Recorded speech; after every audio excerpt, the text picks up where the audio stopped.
Steam rose from the sink, like something praying.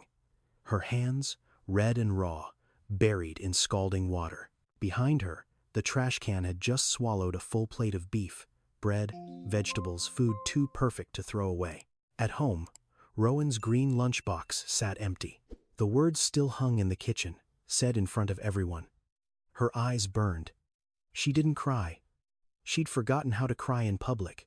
What she didn't know, a man was watching it all on a screen, and what he did next would change her life. But before that door opens, you need to know who Gwen was. If this touches something in you, like this video, subscribe, and tell me in the comments where you're watching from. 6:15 in the morning. The apartment smelled like cold and cheap kerosene. Gwen kept the little space heater running 1 hour before Rowan woke up. Not because 1 hour was enough, because 1 hour was what the meter let her afford. The window was gray with frost on the inside. She could see her own breath when she leaned over the stove. The kitchen was a museum of almost. Half a loaf of bread going stale. 2 eggs. A jar of peanut butter she was scraping with the back of a spoon. On the counter sat a green lunchbox. Plastic. Scratched on every corner. Rowan had picked it out himself 2 years ago at a dollar store, and he loved it the way kids love things that are only theirs. Every morning Gwen tried to fill it. Every morning it felt lighter than it should. Today it held 1 peanut butter sandwich and an apple with a soft brown spot she'd cut around. She zipped it shut. She didn't look at it too long. Rowan was 6. He had her eyes and a gap where his front tooth used to be. He came out of the bedroom in his coat because the apartment was too cold to be in without one, and he sat at the table and swung his legs and waited for a breakfast that was mostly her pretending. "Mama, is there cereal?"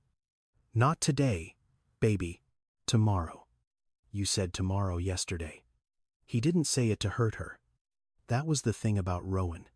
He never said things to hurt her.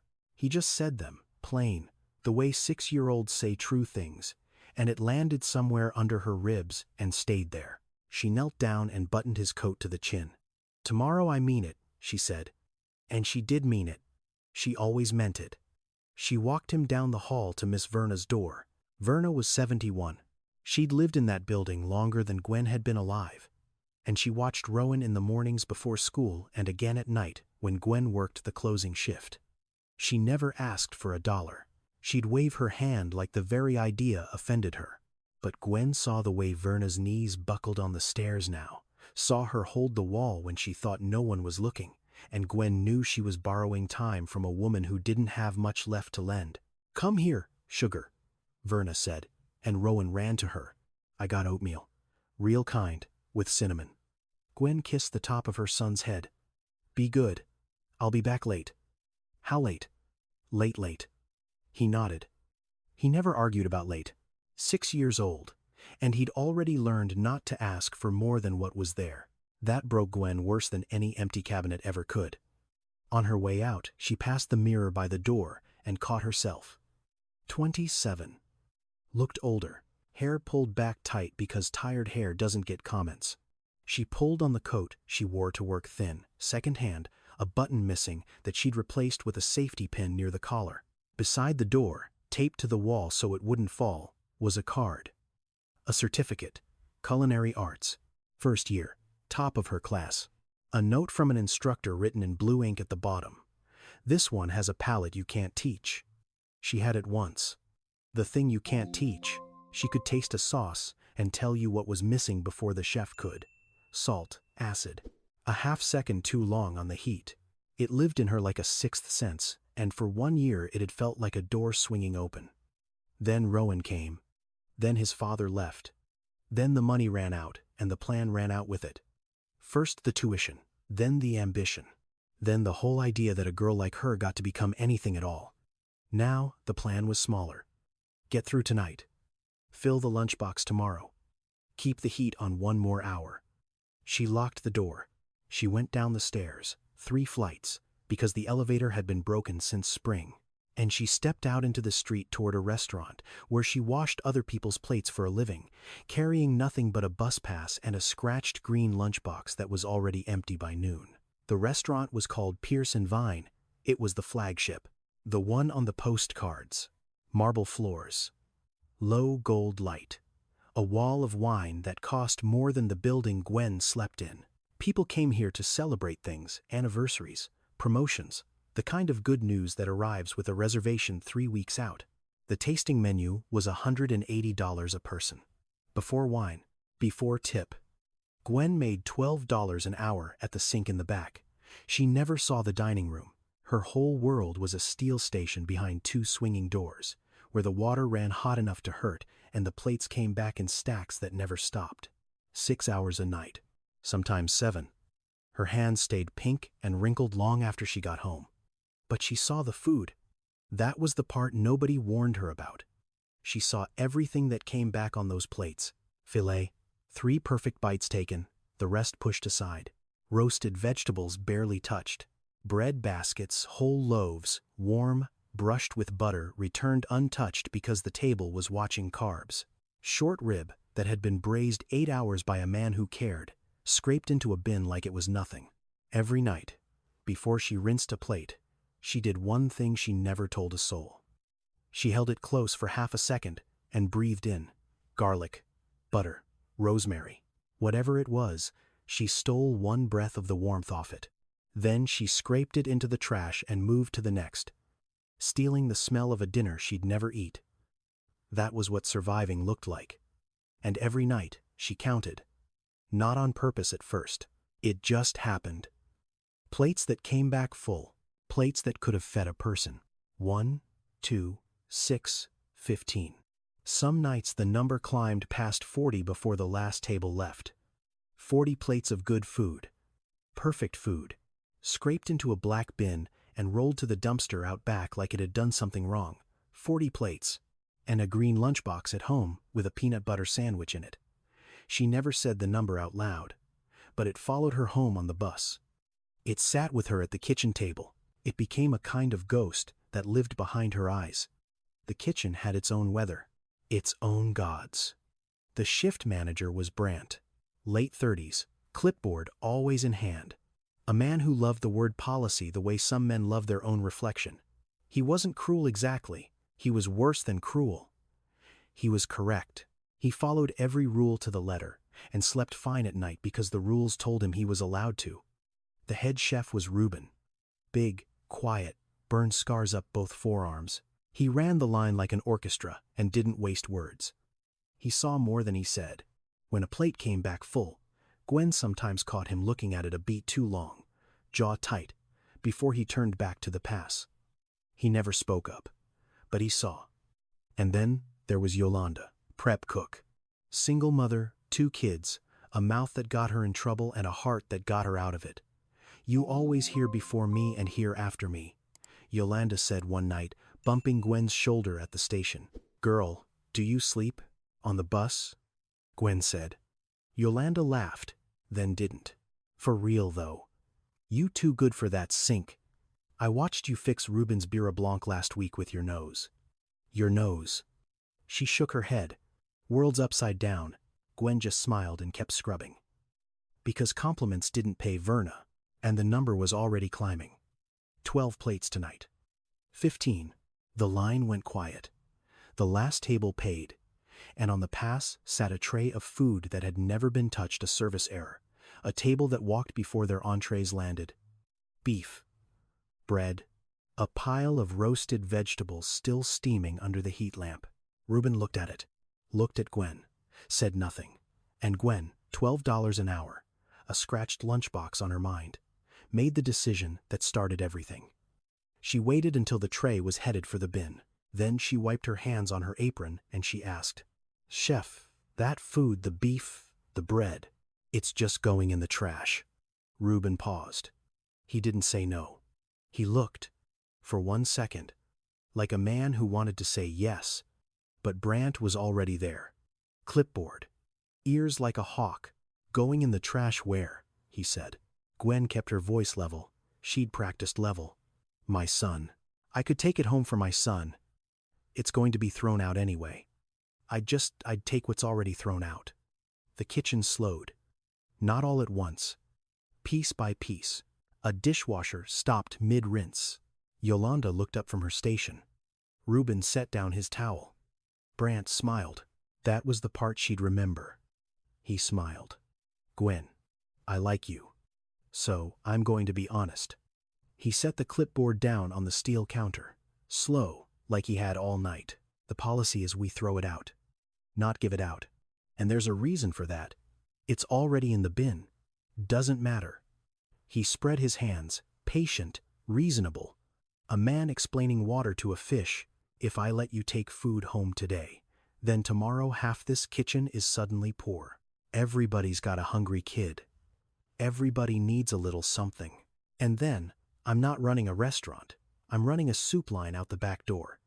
Somebody's spoon clinked against a pot and stopped. I'm not asking for a soup line, Gwen said. I'm asking for a tray of beef nobody's going to eat, and I'm saying no. He picked the clipboard back up. Done. Case closed. It's not personal. It's policy. There it was. The sentence that would follow her the way the number followed her. It's not personal. It's policy. Beef, bread, roasted vegetables. Enough to feed Rowan for 3 days.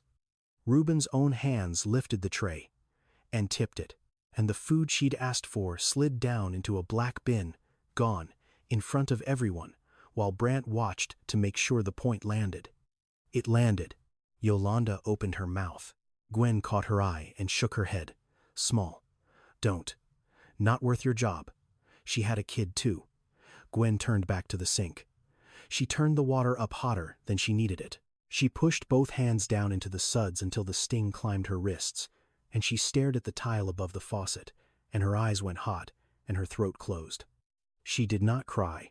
She'd forgotten how to cry in public a long time ago. Crying was something you did alone, at 2 in the morning, into a pillow so your son wouldn't hear, in a kitchen, in front of men who called shame a policy. Crying was a luxury, and Gwen didn't have room in her budget for luxuries. She washed the plate in her hands. Then the next one. Then the next. She didn't know that the whole thing, the tray, the smile, the word policy, had just been recorded by 4 cameras. And she didn't know that somewhere, hours later, a man was going to sit alone and watch it. 2 floors up and 11 miles away, in a glass office with the city spread out below it, a man could not sleep. His name was Langston, 45 years old, founder of everything, with the name Pierce on it, 9 restaurants, 3 cities, a face that showed up in the business magazines under words like empire and visionary. He had built it from 1 rented kitchen and a line of credit he'd signed with a shaking hand. He had a habit that his people found strange. Once a week, late, he pulled up the security feeds from his restaurants. Not for theft. For something he couldn't quite name. He watched the kitchens after close, the way you might watch a fire go down the cleanup, the tired backs, the quiet after the noise. He said it kept him honest. He said a man should know what his own house looked like when the guests went home. That night the flagship feed was already open on his screen when the tray went into the bin. He almost scrolled past it. Just another close. Then he saw the woman at the sink go still, saw the shift manager smile, and something made him turn the volume up. He heard all of it. The ask, the refusal, the line about the soup line, it's not personal, it's policy. And then he heard the sentence that stopped his breath. A tray of beef nobody's going to eat. Langston sat back in his chair, because he had heard a version of that sentence before. Not on a screen. In his life. When he was 9 years old, his mother's name was Esther. She raised 5 children in 2 rooms on the wrong side of Beacon Street, on a wage that ran out before the month did. And Langston remembered the way you remember things your body decided to keep standing in an alley behind a French restaurant while his mother lifted the lid off a dumpster. Bread they threw out at the end of every night. Whole loaves. Still soft. He remembered a man in an apron coming out the back door and finding her there, arm deep in the trash, and telling her to move along. That it wasn't allowed. That there were rules. He remembered his mother straightening up, slow, keeping her chin level, a loaf of someone else's discarded bread held against her chest like it was the most valuable thing in the world. Because that night, for 5 kids, it was. She never cried in front of that man either. Langston had spent 36 years and $200 million becoming a person that no one in an apron would ever tell to move along. He had built his whole life on the far side of that dumpster. And now the cameras in his own restaurant had just shown him a woman on the wrong side of it, in his kitchen. With his name on the wall behind her head, he watched her turn the water up too hot. He watched her not cry. He watched her wash one plate, then the next, and he understood exactly what that was, because he had grown up watching his mother do the same thing to the same rhythm. He didn't feel pity. That's what people would get wrong later. It wasn't pity, it was recognition. He picked up his phone. He didn't call the shift manager. He didn't call to have anyone fired. He opened a note and typed one line, the name from the corner of the screen. The dishwasher, Pierce and Vine. Find out who she is. Then he sat in the dark a long time, and he did not sleep at all. So here's where we are. A woman named Gwen, who once had a gift you can't teach, standing at a sink, told that her hunger was a policy problem. And a man named Langston, who came from the exact same alley she's standing in, watching it happen on a screen. Most stories would make this the part where the rich man feels sorry and writes a check. This isn't that story. Stay with me, because what Langston does next isn't charity. And it's going to cost more than money. It's going to cost a secret somebody inside his own company has been protecting for years. Her name was in the system by 9 the next morning. Langston had an assistant named Bev. She'd been with him 11 years, and she'd learned that when he asked for something quietly, it mattered more than the things he asked for loudly. He'd asked quietly. By noon, she set a thin folder on his desk. He read it standing up, coat still on. Gwendolyn, 27. Employed 14 months, dish station, flagship. No write-ups. Never late. Then, further down, the part that made him sit. Prior enrollment, culinary arts. 1 year completed. Withdrawn. He read the reason for withdrawal. Financial, custodial. A young mother, no support, who did the math and chose the child. And clipped to the back, Bev was thorough, a photocopy of an old instructor evaluation someone had scanned into the file years ago. A single line, underlined in blue. This one has a palette you can't teach. Langston read it twice. He'd spent $400,000 that year on a corporate consultant, a firm with a name he could barely stand to say out loud, hired to fix a problem his company had been circling for 2 years and couldn't crack. He had a folder for that too. 90 pages. Frameworks. Nothing that had ever smelled a beurre blanc. He looked at the one line about the palette you can't teach. Then he looked at the address on Gwen's file. A part of the city he knew in his bones. Bev, he said. Move my Thursday. That Thursday, near close, a man in a plain gray coat walked into Pierce and Vine and asked for a table for one. Nobody recognized him. That was the point. He dressed down on purpose, no watch, no car out front anybody would notice. The host seated him near the back, close enough to the swinging doors that when they opened, a slice of the kitchen showed through. The sink, the steel, the woman at it. He ordered slowly. He barely touched the food. He watched Gwen work a stack of 40 plates down to nothing without stopping.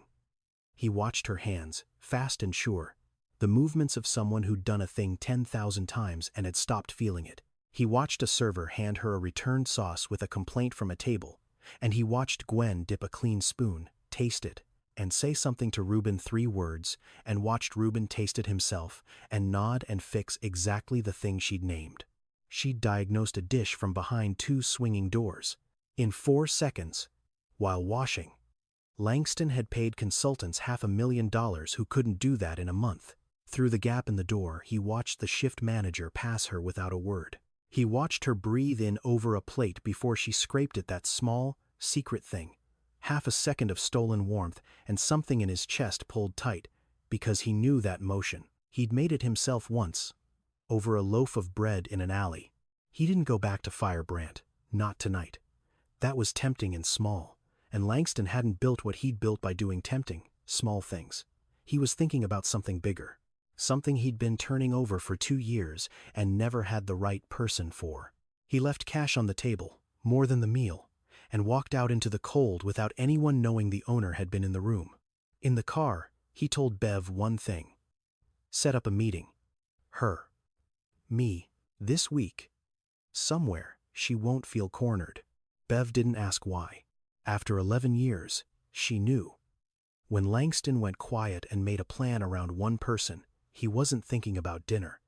He was thinking about a decision. They met on a Tuesday, in the corner of a coffee shop she chose. Because Bev was smart enough to let Gwen pick the ground. Gwen almost didn't come. "A man wants to meet you," the message had said, the owner. Her first thought was that she was being fired for asking about the tray. She wore her one good blouse. She sat with her hands folded so they wouldn't shake.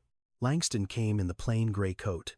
He sat down across from her, ordered nothing, and got straight to it. "I saw the footage from Thursday. The tray. What Brant said to you. Here it comes," she thought. She lifted her chin. It was already in the trash. "I know the policy now. It won't happen again. I'm not here about the policy." He slid a single sheet of paper across the table. "I'm here about this." She looked down. It was an offer. A real one. A junior kitchen position on the line cooking, not washing, with paid enrollment to finish her culinary certification. And a title she didn't understand yet. Program coordinator. Something called rescued meals. Still being built. The salary at the bottom had more digits than she'd ever earned in a year. Her hands did the thing they always did. The math. And the math said, rent. And Verna's knees. And a lunchbox that stayed full. Then the other voice arrived. The old one.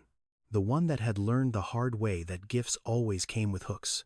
"This is charity," she said. Flat. Almost angry. "You saw a sad woman at a sink and you felt bad. I don't need charity, doesn't come with a 90-day review," Langston said. She stopped. "If you can't do the work, I'll let you go. Same as anyone." He leaned in, unhurried. "I looked you up, Gwen. I'm not going to pretend I didn't. 1 year of culinary, top of your class. An instructor wrote that you have a palate you can't teach. I watched you fix a sauce through a doorway in 4 seconds. He tapped the page. "I have a problem in my company I've paid $400,000 and gotten nothing for. I don't make offers because I feel sorry for people. I make them because of evidence. And everything I found says you're the person I've been looking for." She stared at the paper. At the number. At the word coordinator. "Why the food program?" she said quietly. "Why that?" And Langston, for the first time, looked away. "Because my mother pulled bread out of a dumpster behind a restaurant so 5 kids could eat," he said. "And a man in an apron told her it wasn't allowed. I built all of this so no one would ever tell me that again." He met her eyes. "Then I watched a man in my own kitchen say it to you." The coffee shop hummed around them. Gwen didn't answer right away. "Can I think about it?" "Take 2 days, he said, and stood, and left the paper on the table. If you've ever been offered something you were scared to want, hit subscribe right now. Because what Gwen finds when she says yes, buried in that company's own files, is going to leave you speechless. The elevator to the Pierce corporate floor was mirrored on every side. Gwen saw herself reflected 100 times on the way up, and every version looked like it didn't belong. She'd worn the good blouse again. Flats, not the sneakers she washed dishes in. In her bag was the green lunchbox, empty now, because Rowan had eaten every bite that morning for the first time in longer than she wanted to count. The doors opened onto a test kitchen brighter than anywhere she'd ever stood. Stainless steel that had never seen a scratch. Induction burners. A wall of knives worth more than a month of her rent. And people, young cooks in pressed whites, moving fast, talking in the language of the confident. They stopped talking when she walked in. Not all at once. In pieces. The way a room notices a stranger. A woman set down a folder and looked at her. Tall. Silver-streaked hair pulled back clean. A blazer that fit like it was sewn onto her that morning. Regional Operations Director. Her name was Delphine. She smiled the way expensive people smile, with the mouth only. "You must be the new one," Delphine said. "The dish girl. Not the new cook. Not Langston's hire. The dish girl." 2 words, placed careful, like pins on a map, marking exactly where the room was supposed to put her. "Gwen," she said. "I'm on the line now."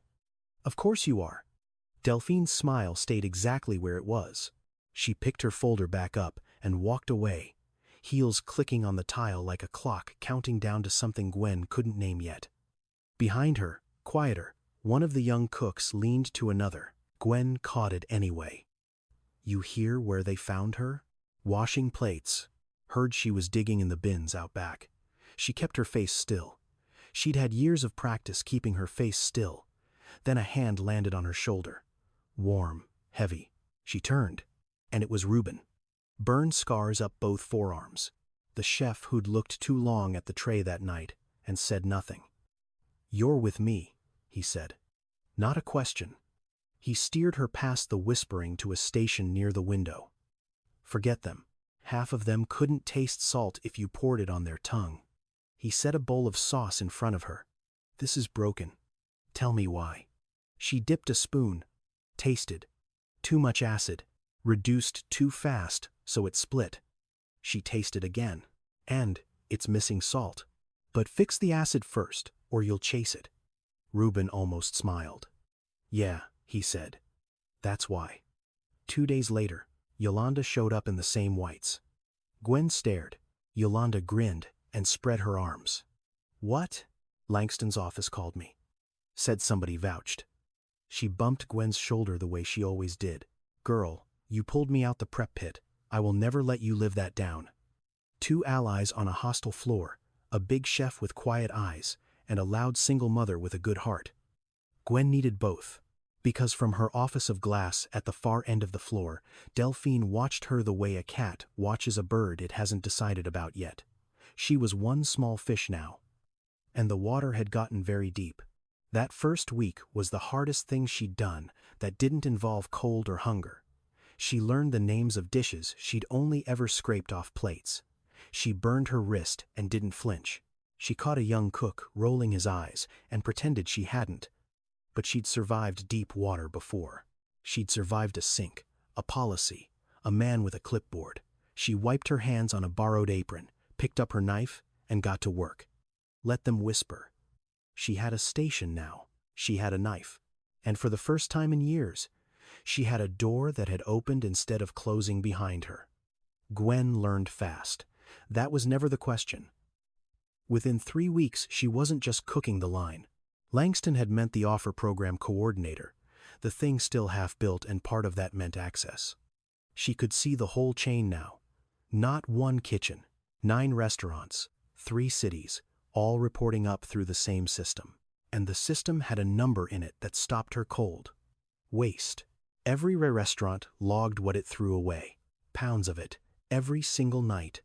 Not scraps, not bones and peels. Prepared food. Whole trays. Overproduction. Canceled reservations. Dishes sent back untouched because a table changed its mind. It came off the line perfect and went into a bin and out to a dumpster, and somebody wrote the weight in a spreadsheet, and nobody blinked. Gwen added it up one night in the empty office. Then she added it up again. Because she didn't believe herself. Across the chain, it was thousands of pounds a month. Thousands of pounds of good food. Cooked by people who cared. Thrown in the trash, and she knew in her body exactly what that food was. Because she'd counted it once from a sink. 40 plates a night. Now the same number, scaled up, at 9 addresses at once. She stopped seeing pounds. She started seeing something else. She sat there, and she did the math the way she used to do it on a bus. A meal for a kid is maybe a pound of food. So this wasn't waste. This was 100 dinners. This was 500 dinners. This was a green lunchbox that could have been full every single day, times a number she couldn't hold in her head.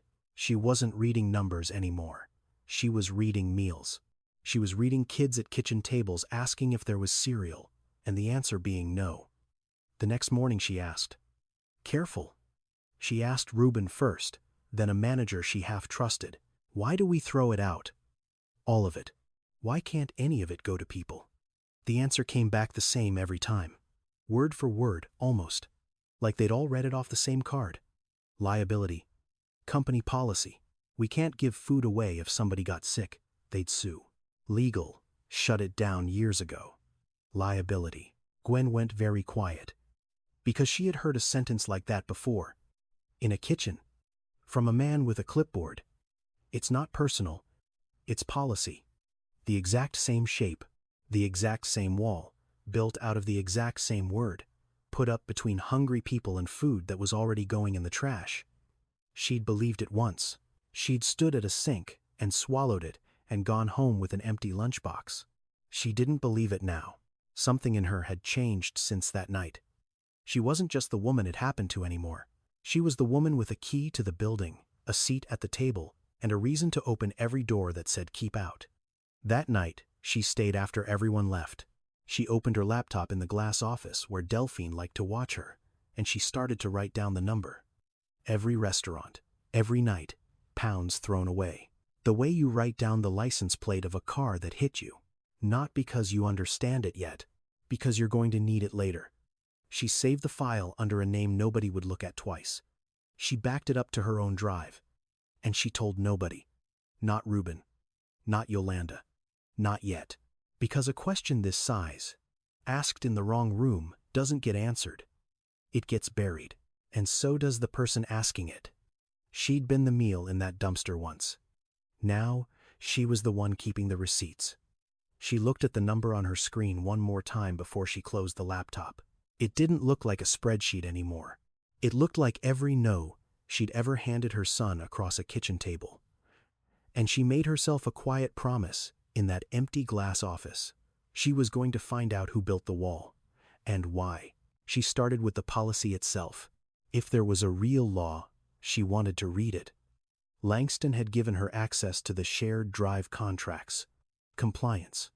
The boring architecture that runs a company. She searched the word liability, then food donation, then Good Samaritan. And what she found was the opposite of everything they'd told her. There is a federal law in this country. It's called the Bill Emerson Good Samaritan Food Donation Act. It was signed in 1996, and it exists for exactly one reason: to protect businesses that give away food in good faith. Under that law, if a company donates food it believes is safe, and someone somehow gets sick, the company is shielded from civil liability. That's the whole point of it. It was written to knock down the exact wall they kept telling her about. The liability excuse wasn't a rule. It was a lie with a law standing directly against it. Gwen read the statute 3 times to be sure she wasn't the one who was wrong. She wasn't. Every major food company in America donates surplus under this law. Grocery chains. Stadiums. Restaurants. It's ordinary. It's protected. It's been protected for almost 30 years. So why did Pierce throw everything away? She kept digging. Deeper into the drive, into the archived folders nobody opened. And that's where she found it. A proposal. Years old. Someone inside the company, a manager long gone now, had written up a full plan to donate surplus food to local shelters.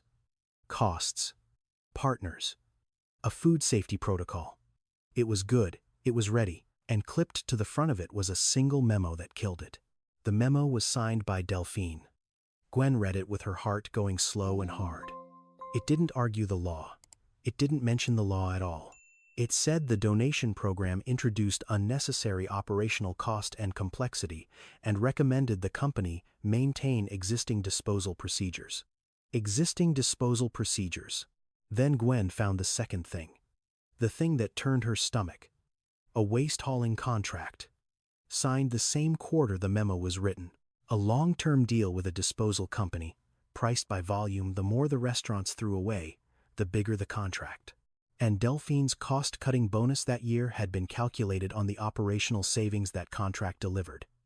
Donating the food would have shrunk the waste. Shrinking the waste would have shrunk the contract. Shrinking the contract would have shrunk her numbers. She hadn't killed the program because it was risky. She killed it because it made her look good to keep it dead. The policy that shamed Gwen at a sink-the-wall between a mother and a tray of beef existed to protect one executive's bonus and one vendor's invoice. That was all. All of it. Every plate she'd ever scraped into a bin. Gwen sat in the dark of the empty office and let it settle. She thought about the numbers she'd been living inside for weeks. Let me put it plainly. The way she finally understood it. This country throws away close to 80 million tons of food every year. At the very same time, around 13 million children in it don't get enough to eat. Those two facts sit in the same nation, in the same city, sometimes on the same block. And the thing keeping them apart is almost never the food. It's the wall. The paperwork. The someone who decided a full dumpster was worth more than a fed child. At Pierce, that someone had a name. Gwen printed the memo. She printed the contract. She printed the law. She lined them up on the desk, side by side, 3 sheets of paper that told one clean story. Then she heard the elevator. 10:40 at night. And the elevator was moving. She closed the folders. She slid the pages into her bag. She was logged out and standing by the window with a cup of cold coffee when the doors opened down the hall and a security guard leaned in. Saw only a tired employee working late, and left. Her hands were shaking. She pressed them flat against the cold glass until they stopped, because she understood something now, standing in that dark office with the whole city glittering below her. The truth has enemies. And Delphine hadn't climbed to the top of a company this size by letting a former dishwasher walk into a room and rewrite the story she'd spent years telling. Whatever came next, it wasn't going to be a conversation. It was going to be a war. And Gwen was going to have to walk into it carrying nothing but 3 sheets of paper and the memory of a sink. She spent 3 nights building the case. Everything Reuben had taught her about a clean plate, she used on the evidence. She printed the buried proposal and the memo that killed it. Side by side, she pulled the waste-hauling contract and highlighted the volume pricing in yellow. She laid the Emerson Act next to Delphine's liability memo so anyone could see the memo never once mentioned the law that made its whole argument false. Then she did the part that mattered most. She turned the pounds into people. Thousands of pounds of food a month. She did the conversion the way a food bank does it, roughly a meal for every pound and a bit. And the number that came out the other side was so large she wrote it in pen and stared at it. Tens of thousands of meals a year. Thrown in a dumpster. In a city where children go to school hungry. She built one clean page for the front. Big letters. What we waste. What it could feed. What it costs. She wanted a person to understand it in 10 seconds, the way she'd understood the tray that night instantly, in the gut. Word got around that she was asking questions. It always does. An email landed from Delphine's office. Polite. Poisoned. It reminded Gwen that she was still in a 90-day review period, that access to company files came with expectations of discretion, and that loyalty is noticed here. Underneath the manners, the message was one word long. Stop. Then the whisper started, the way it had on day 1, only sharper now. She's ungrateful. He pulls her out of a sink, and this is how she repays him. Digging through files. Making trouble. Ungrateful.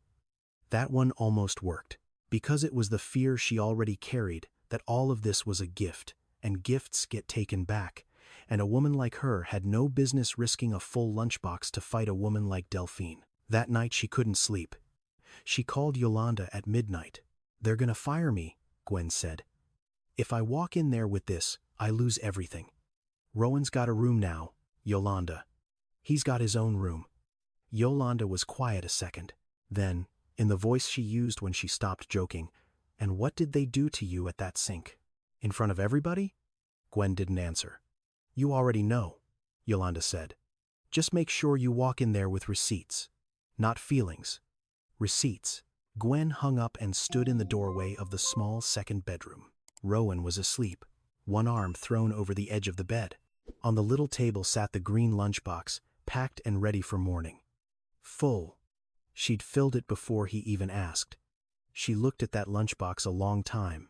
She thought about every other kid who was going to wake up tomorrow and ask if there was cereal, and hear no, while tens of thousands of meals a year went into a dumpster to protect a bonus. She could keep her head down. Keep the room, keep the salary, keep quiet. Be grateful. Be safe. Or she could do the one thing this whole life had trained her for, the thing Langston had actually hired her to do. See what nobody else would let themselves see. And say it out loud. She went back to the kitchen table. She checked every page one more time. She made 3 copies of everything, because Yolanda was right, feelings don't survive a boardroom, but paper does. She put one set in her bag, one in a drawer at home, and emailed one to herself with a subject line she'd remember. Then she sat in the quiet with her hands flat on the table and did the thing she'd trained herself never to do in front of anyone. She let herself be afraid for exactly 1 minute. She watched the clock, and when the minute was up, she closed the laptop, pulled the blanket up over her son, and made her decision in the dark. Without drama, the way she made every hard decision. She'd say it, even if it cost her everything, because being quiet had a price too. She'd already paid it once, at a sink, in front of a whole kitchen. She wasn't paying it again. The meeting was on a Friday at 2. Senior operations review, 12 people around a table longer than Gwen's first apartment. Langston at the head. Delphine near the middle, navy blazer, hands folded, calm as still water. And down at the far end, on a video screen piped in from the flagship, Brandt, the shift manager, the clipboard, the man who'd taught her the word policy. Langston opened it simple. Gwen's been reviewing our surplus and disposal operation. I asked her to present. Gwen. She stood. Her hands wanted to shake. She pressed them flat on the table the way she pressed them into a sink, and she started where Reuben taught her to start. With the plate in front of you, these are our waste numbers, she said. Across all 9 restaurants. This is what we throw away every month. Prepared food. Not scraps. She let the first page land. The big number. The room went still. We've been told for years that we can't donate it. Liability. Company policy. Legal shut it down. She paused. I want to talk about that policy. Delphine's smile didn't move. There's a federal law called the Bill Emerson Good Samaritan Food Donation Act, signed in 1996. It protects any company that donates food in good faith from being sued if something goes wrong. It was written for exactly what we're afraid of. Grocery chains use it. Stadiums use it. It's been law for almost 30 years. She set the statute on the table. So the liability reason we've all been repeating it isn't real. There's a law that makes it not real. And it's been sitting in our own compliance drive the whole time. Now something in Delphine's face changed. A single degree. Her folded hands pressed a little flatter against the wood. 2 years ago, Gwen said, someone here wrote a full plan to donate our surplus. Safe, costed, ready. She laid it down. It was killed by one memo. The memo never mentions the law. It says donating is too much cost and complexity and recommends we keep throwing everything away. She laid the last page beside it. The contract. That same quarter, we signed a waste hauling deal priced by volume. The more we dump, the more it's worth. And the savings from keeping the dumpsters full were counted toward a cost-cutting bonus. She looked up. Not at Delphine. At the whole room. So the policy that tells a hungry mother she can't take a tray of beef out of the trash, it was never about the law. It was about a number on somebody's review. The silence had weight, the kind that means the floor just moved under 12 people at once. Delphine spoke, smooth as glass. This is a serious accusation from someone 3 months into a review period, based on files she doesn't have the context to read. I'd suggest the board allow a proper I pulled the memo and the contract last night. Langston's voice was quiet. Everyone turned. He had his own copy open in front of him. He'd checked. The dates line up. The law is the law. Her reading is correct. He took off his glasses, folded them, set them down. I'm not going to talk about intent in this room. But the facts are the facts. Delphine said nothing. Her eyes went from Langston to the pages, to the woman standing at the end of the table in the same flats she'd worn on day 1. And what crossed her face wasn't anger. It was worse. It was recognition. The quiet understanding that she'd been beaten by the one person she'd called the dish girl.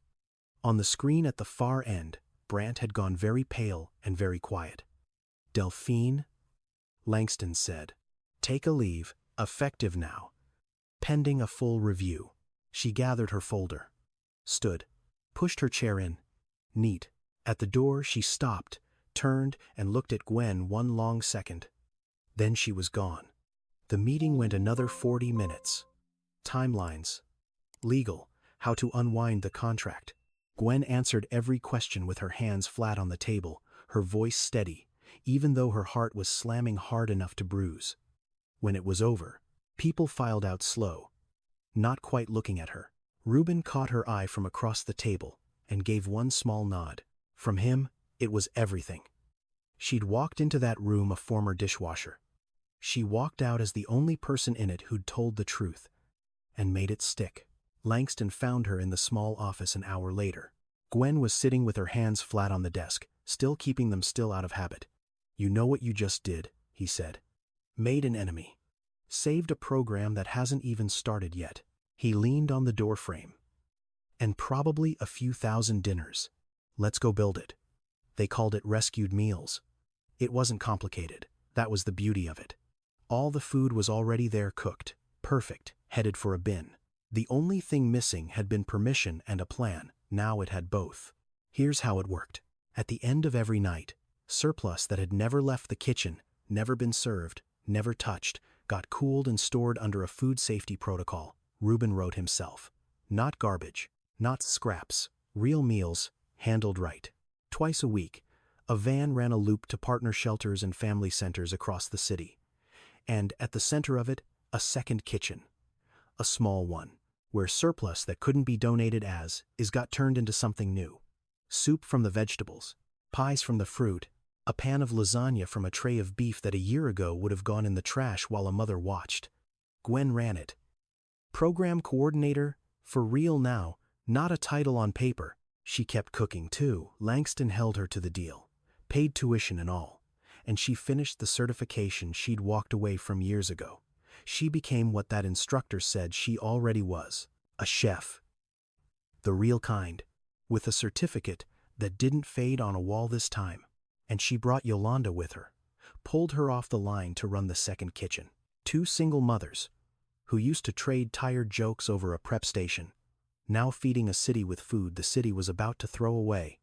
Gwen kept a number again. She couldn't help it. Only now the number ran the other way. Meals rescued this week. She wrote it on a whiteboard by the door every Friday. The first week it was a few hundred.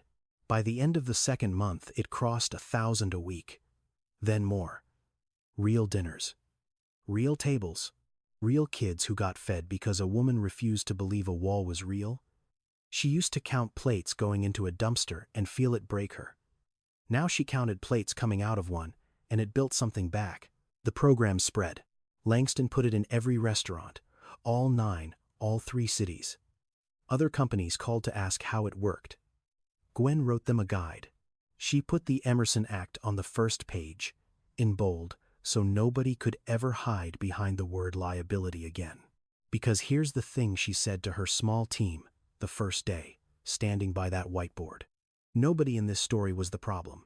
Not the cooks, not the drivers. The food was always here. The people were always hungry.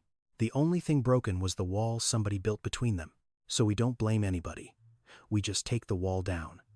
That was the whole idea. You don't fix hunger by shaming a mother at a sink. You fix the system that put her there. And you do it quietly, one van at a time, one Friday number at a time, until the thing that used to be thrown away becomes the thing that keeps a neighborhood fed. Gwen looked at the whiteboard at the end of that first month. The number was bigger than she'd let herself hope. She thought about the tray, the one that went in the bin in front of the whole kitchen while a man explained why her son didn't get to eat. That tray had started all of this. She wiped the board clean and wrote the new week's number at the top, bigger than the last. Then she went back to the kitchen, tied on her apron, and got to work feeding people the world had already written off. In June, Gwen moved. Nothing fancy. A 2-bedroom in a quiet part of the city, where the hallway didn't smell like cold, and the heat stayed on all day without her doing math about it. But it was hers. First place that was ever fully, only hers. Rowan got his own room. He stood in the doorway the day they moved in and just looked at the empty walls like they were something holy. "This is all mine?" "All yours," she said. He put up a poster of the solar system that afternoon and told her he wanted to be a scientist who studied food, so nobody would ever be hungry. She said she didn't know you could be that. He said, "Then I'll be the first one." The green lunchbox still sat on the counter every morning. same scratched plastic, same corners worn soft. But now she filled it without thinking. A real sandwich. Fruit with no brown spot to cut around. Something sweet just because. The thing that used to be a quiet daily grief was just a lunchbox now. Just an ordinary, boring, beautiful lunchbox. She took care of Miss Verna, too. Verna's knees had gotten worse. Gwen found her a place on the ground floor of her own new building, no stairs, and covered the deposit and the first months without being asked. Verna cried and said, "Baby, you don't owe me a thing. I watched that boy because I love him." Gwen took her hands, the way Verna used to take hers. "I don't owe you," she said. "I choose you. There's a difference." Verna moved in 2 weeks later. Rowan brought her a welcome mat with her name on it. She made them rice and cinnamon oatmeal and cried again. The good kind. And on the wall of the new apartment, by the door, Gwen hung 2 things. Her old dish apron, faded, stained, the strings frayed where she used to knot them too tight. And beside it, in a little frame, the first green lunchbox. The one from the hard years. Empty now, kept on purpose. One evening, Rowan pointed at them.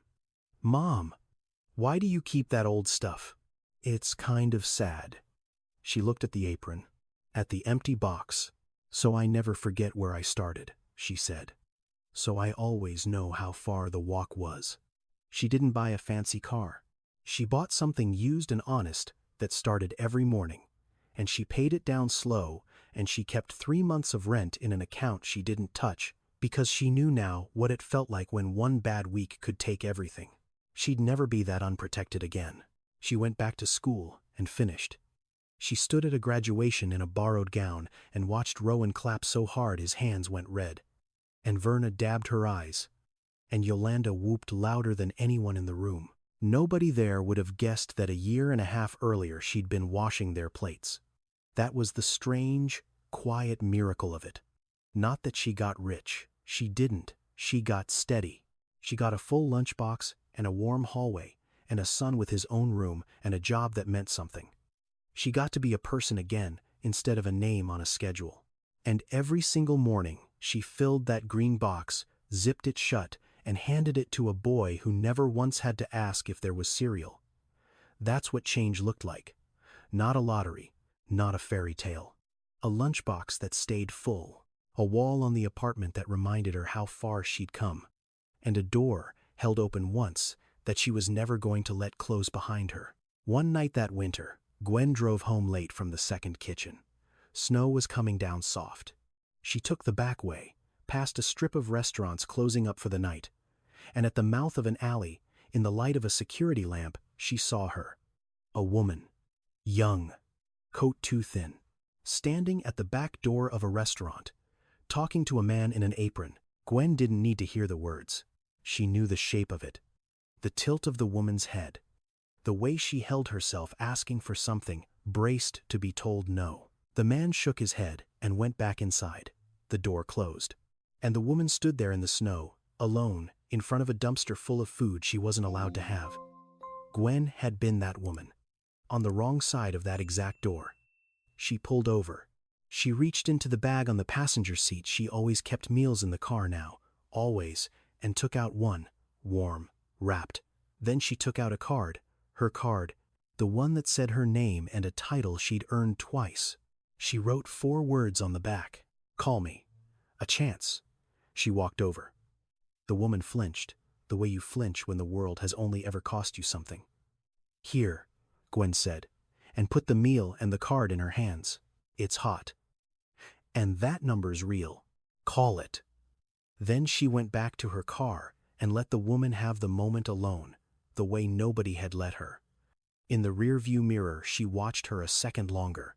The woman was standing there holding the warm meal against her chest, the exact way a mother holds something too valuable to set down, the way Langston's mother had once held a loaf of bread in an alley, the way Gwen herself had once held a green lunchbox she was fighting to keep full. The same posture, passed down a line of women the world kept trying not to see. Gwen pulled away into the snow. Behind her, a door had just opened instead of closing. That was the whole point. "So here's what I want you to sit with. Nobody saw Gwen for years. She was a name on a schedule, a pair of hands in hot water, a woman told that her hunger was a policy. And the one thing that changed her whole life was that on a single night, one person chose to actually see her. Being seen is the first step to being saved. So let me ask you, what was your dumpster? What's the thing you had to beg for, that nobody noticed you needed? Tell me in the comments. I read them. And if this story moved something in you, hit like, subscribe, and send it to one person grinding through a hard season right now. This story is fictional, but the hunger is real. Every year, this country throws away close to 80 million tons of food, while around 13 million children don't have enough to eat. And the law that protects anyone who donates that food, instead of dumping it, the Bill Emerson Good Samaritan Act, that part is real too. It's been sitting there since 1996, waiting for more people to use it. I wrote this because I believe the people who wash our plates and cook our food and clean up after us deserve to be seen as people. Not as a policy, not as a problem. Just as people, with a dignity you can't throw away. Thank you for watching. I mean it.